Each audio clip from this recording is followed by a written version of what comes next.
Assalamualaikum everyone, this is your computer class and in our previous lecture we have studied about RAM and main memory में हम लोगों ने देखा था कि RAM है और ROM है, इसकी दो टाइप्स। RAM आपके पास क्या है वो हम लोगों ने पढ़ लिया था। आज हम लोगों ने देखना है कि ROM क्या है।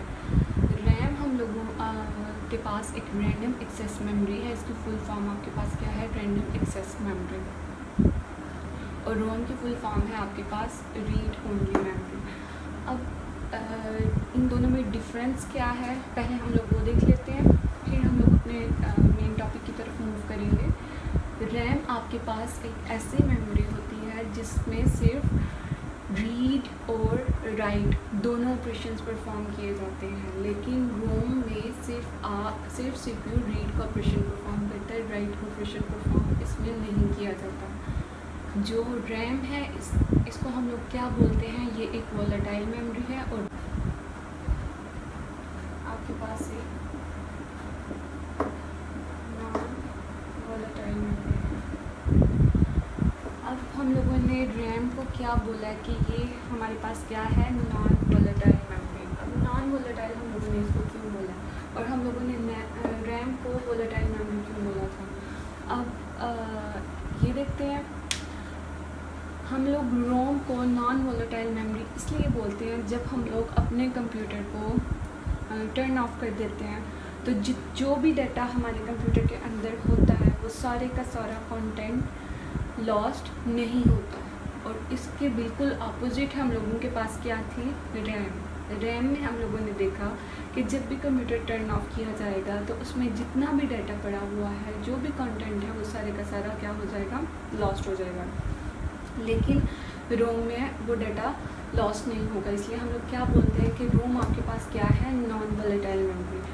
अब रोम में हम लोगों ने जो मेन चीज़ है वो ये है कि रोम के अंदर सिर्फ रीड ऑपरेशन परफॉर्म किया जाता है।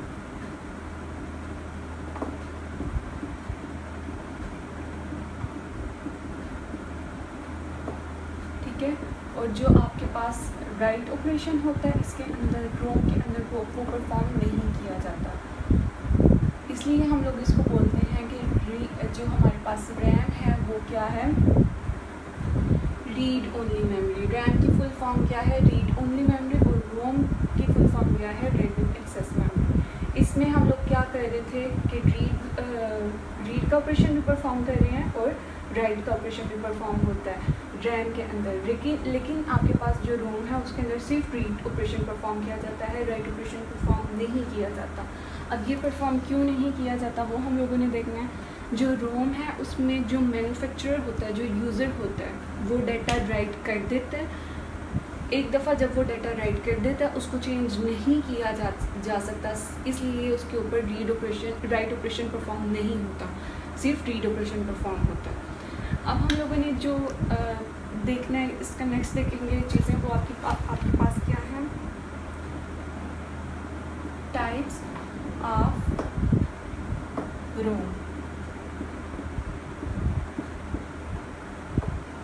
अब हमारे पास रोम की टाइप्स कौन कौन सी हैं वो हम लोगों ने देखते हैं। रोम की आपके पास टोटल 3 टाइप्स हैं, 3 फॉर्म्स हैं। First one is PROM, second is EPROM and third one is double EPROM। अब हमारे पास जो फर्स्ट फॉर्म है इसकी वो आपके पास है PROM। तो PROM की जो फुल फॉर्म है उसको हम लोग पहले देख लेते हैं, उसको क्या बोलते हैं,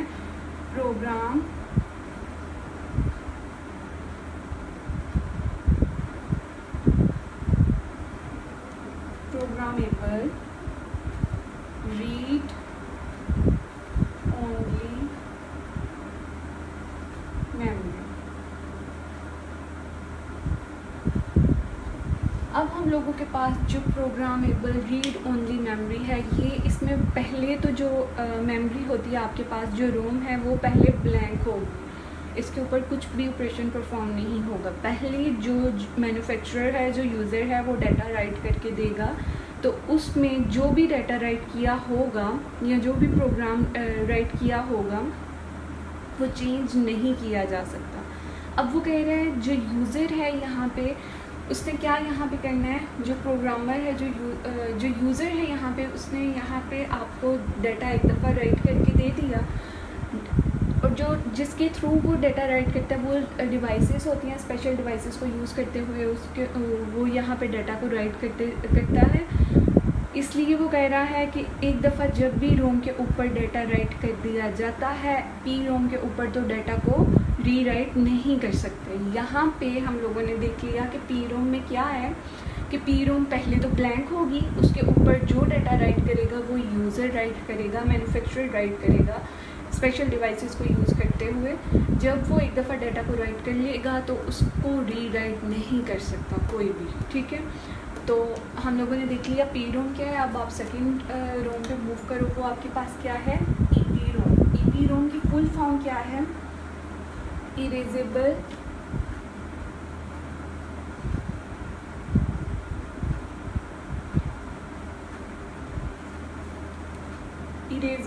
प्रोग्रामेबल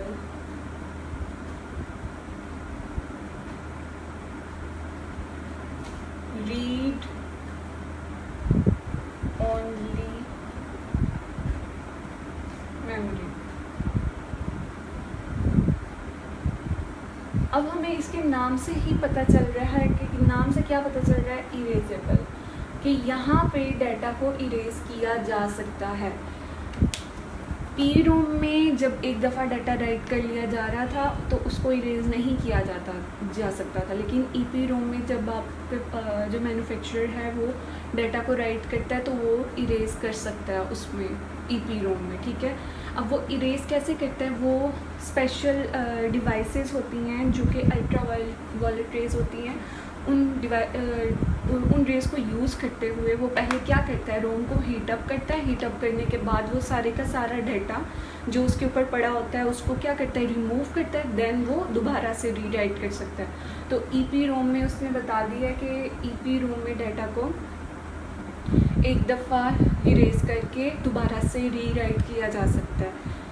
अब एक दफ़ा डाटा को हम लोग हीट अप करके, रोम को हीट अप करके उसको डाटा को इरेज करके रीराइट कर लेंगे, 2 दफ़ा कर लेंगे, लेकिन जब हम लोग तीसरी दफ़ा करेंगे या चौथी दफ़ा करेंगे तो वो वेस्ट हो जाएगी, वो ख़त्म हो जाएगी, उसका कोई काम नहीं रहेगा, वो ख़राब हो जाएगी आपके पास रोम।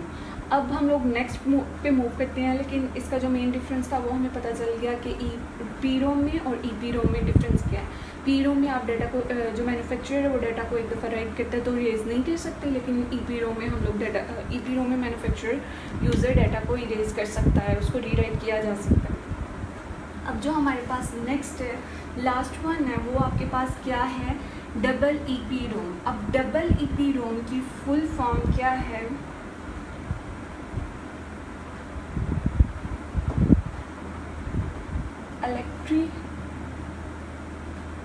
अब जो डबल ईपी रोम है उसकी फुल फॉर्म हमारे पास क्या है, जो हमारे पास डबल ईपी रोम है उसकी फुल फॉर्म हमारे पास क्या है, इलेक्ट्रिकली इरेजेबल प्रोग्रामेबल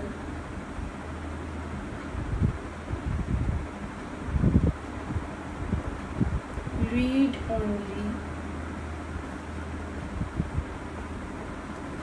मेमोरी। इसमें डाटा को इरेज नहीं था किया जा रहा है, इसमें डाटा को इरेज किया जा रहा है। अब यहाँ पे इसमें क्या लिखा हुआ है, इलेक्ट्रिकली इरेजेबल। अब इलेक्ट्रिकली इरेजेबल क्या हुआ कि हम लोग इसमें क्या करते हैं, डाटा को इरेज करते हैं इलेक्ट्रिकल डिवाइसेस के थ्रू। अब इलेक्ट्रिकल डिवाइसेस हमारे पास कौन सी डिवाइसेस होंगी, सॉफ्टवेयर वगैरह होंगे। हम लोग डबल ईपी रोम में क्या करते हैं, मैन्युफैक्चरर्स डाटा को इरेज कर सकता है, लेकिन डिवाइसेस को, इलेक्ट्रिकल डिवाइसेस को यूज़ करते हुए। और इलेक्ट्रिकल डिवाइसेस हमारे पास सॉफ्टवेयर वगैरह हैं। सॉफ्टवेयर वगैरह को के थ्रू डाटा को इरेज़ किया जा सकता है और रीराइट भी किया जा सकता है। हम लोग जो हमारे पास डबल EPROM है, हम लोग इसको बोलते हैं कि ये एफिशिएंट है, क्योंकि हम लोगों ने अभी देख लिया कि जो EPROM थी उसमें डाटा को इरेज़ कर रहे थे हम लोग हीट अप करके, लेकिन डबल EPROM में हम लोगों को हीट अप करने की ज़रूरत नहीं है। हम लोगों ने डाटा को सॉफ्टवेयर के थ्रू चेंज करना है, उसमें जो चेंजेस लेके आ रहे हैं वो सॉफ्टवेयर के थ्रू चेंजेस लेके आ रहे हैं। तो इसलिए हम लोग कहते हैं कि डबल EPROM आपके पास एफिशिएंट होती है। और EPROM में हम लोगों के पास जो प्रॉब्लम आ रही थी वो थी कि उसमें जब हम लोगों ने रोम को बार बार हीट अप करना है डाटा को रिमूव करने के लिए, तो आपकी रोम वेस्ट हो जाएगी 3 से 4 दफ़ा करने के बाद, डाटा को इरेज करने के बाद। लेकिन जो डबल EPROM है उसमें आप सॉफ्टवेयर के थ्रू जो है बार बार भी चेंज कर सकते हो, जितनी दफ़ा मर्जी चेंज कर सकते हो। तो अब जो रोम के ऊपर हम लोगों की डिस्कशन थी वो यहाँ तक ही थी। अब जो नेक्स्ट टॉपिक है वो हम लोग देखते हैं, वो क्या है। Now students, our next topic is how does memory work. Memory किस तरह से काम करती है, अब आप लोगों ने वो देखना है। इतना हम लोगों को पता है कि हमारे पास जो मेन मेमोरी होती है उसमें क्या क्या कौन कौन सी मेमोरी आ जाती है। एक आपके पास रैम आ रही थी और एक आपके पास रोम आ रही थी। अब जो हमारे पास रैम है वो हमारे पास रैंडम एक्सेस मेमोरी है और रोम हमारे पास रीड ओनली मेमोरी है। और ये जो मेमोरी होती है ये आपका CPU यूज़ कर रहा होता है, वही अपना डाटा स्टोर करता है इन मेमोरीज़ के ऊपर। आप लोगों ने जब अपना डाटा स्टोर करना होता है तो आप क्या करते हो, आप फ्लॉपी डिस्क के ऊपर अपना डाटा स्टोर करा रहे होते हो, आप हार्ड डिस्क के ऊपर अपना डाटा स्टोर करते हो।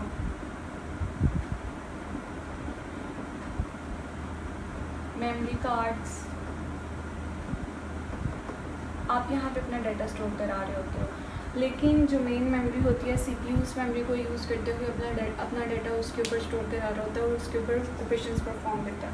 हम लोगों ने यहाँ पे देखना है कि मेमोरी किस तरह से काम करती है, कैसे मेमोरी काम करती है।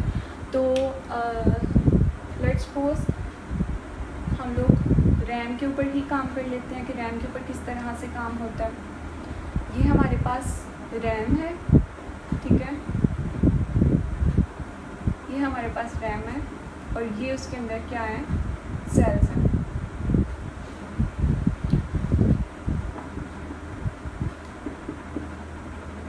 ये हमारे पास सेल्स हैं क्योंकि हम लोगों ने पढ़ा था कि आपकी मेमोरी के अंदर जो डाटा होता है वो सेल्स के फॉर्म में स्टोर होता है। तो ये आपके पास सेल्स हैं और हर एक सेल का एक डिफरेंट एड्रेस होता है। तो ये हम लोग देख लेते हैं, सपोज कर लेते हैं कि ये उसका एड्रेस है। तो जब भी यूज़र CPU को कोई काम देगा, कोई काम करने के लिए बोलेगा, तो CPU क्या करेगा, CPU सबसे पहले प्रोसेसिंग के लिए वो काम देगा। पहले देखेगा कि वो काम किसका है, रैम का है या रोम का है। तो वो अगर वो रैम का है तो वो डाटा प्रोसेसिंग के लिए रैम को भेज देगा। तो रैम सबसे पहले जब वो प्रोसेसिंग के लिए डाटा आएगा तो रैम उसको सेव करेगी। सेव करने के बाद उसने जब सेव कर लिया उस डाटा को, तो उसने उसका जब रिज़ल्ट निकाला, उसका आंसर निकाला, तो वो रिटर्न कर देता है दोबारा से CPU को। तो जब CPU ने प्रोसेसिंग के लिए डाटा को देना है तो वहाँ पे कौन सा फंक्शन परफॉर्म होगा, वहाँ पे क्या काम होगा, वहाँ पे मेमोरी राइट का फंक्शन परफॉर्म होगा। क्योंकि यहाँ पे राइट ही है ना, राइट करवाया है CPU ने, उसने यहाँ पे प्रोसेसिंग का फंक्शन परफॉर्म कराया है कि जाके ये वाला डाटा देखो, प्रोसेसिंग करो और डाटा को सेव करेगा जब रैम और रिटर्न करा देगा CPU को। तो यहाँ पे आपके पास मेमोरी राइट का ऑपरेशन परफॉर्म होगा। जब वो रिटर्न कराएगा CPU को डाटा, तो तब CPU पे डिपेंड करता है कि वो डाटा किस तरह से डिस्प्ले करा रहा है। वो मॉनिटर पे डिस्प्ले करा रहा है, उस पर स्पीकर्स पे डिस्प्ले कराना चाह रहा है, या फिर वो प्रिंटर के थ्रू डिस्प्ले कराना चाह रहा है, वो प्रिंट करके दे देगा। तो ये काम CPU का है। बस जब यूज़र ने उसको कमांड दी, यूज़र ने उसको बोला कि ये काम मुझे करके दो, तो उसने क्या किया, उससे पहले प्रोसेसिंग की, डाटा को प्रोसेस कराया। डाटा को प्रोसेसिंग के बाद रैम क्या करेगी, प्रोसेसिंग के बाद सेव करेगी और सेव करने के बाद उसको रिटर्न कर देगी CPU को। तो यहाँ पे आपका क्या कौन सा ऑपरेशन परफॉर्म हुआ है, राइट का ऑपरेशन परफॉर्म हुआ है। हम लोगों ने पढ़ा था कि रैम के अंदर रीड का ऑपरेशन भी परफॉर्म होता है। अब रीड रीड का ऑपरेशन देख लेते हैं कि रीड का ऑपरेशन किस तरह से परफॉर्म होगा।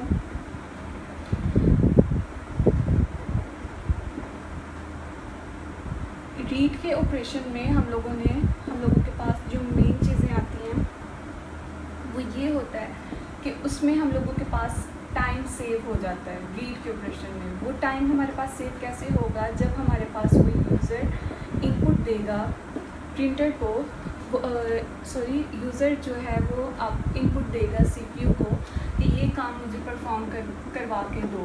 तो सीपीयू क्या करेगा, सीपीयू पहले देखेगा कि वो काम जो आपकी मेमोरी है, जो रैम है, वो काम सीपीयू की रैम के अंदर स्टोर है पहले से या नहीं।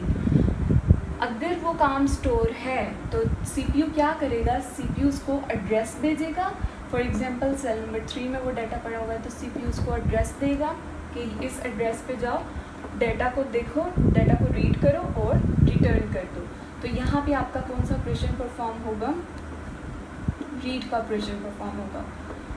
तो हम लोगों ने देख लिया रीड का ऑपरेशन भी और राइट का ऑपरेशन भी किस तरह से परफॉर्म होना है। दोनों ऑपरेशंस परफॉर्म होंगे, राइट का भी ऑपरेशन परफॉर्म होगा और रीड का भी ऑपरेशन परफॉर्म होगा। सिर्फ हमारे पास डिफरेंस ये है कि यहाँ पे हमारे पास क्या होगा, राइट के ऑपरेशन में क्या होगा कि सीपीयू पहले क्या करेगा, डाटा को क्या बोलेगा कि प्रोसेसिंग करे, रैम के अंदर जाके प्रोसेसिंग परफॉर्म करे और प्रोसेसिंग के बाद रैम क्या करती है, उस डाटा को सेव करती है और सेव करने के बाद वो रिटर्न करा देती है। लेकिन हम लोगों के पास जो राइट का ऑपरेशन होता है, उसमें ये होता है कि टाइम हमारा सेव हो जाता है।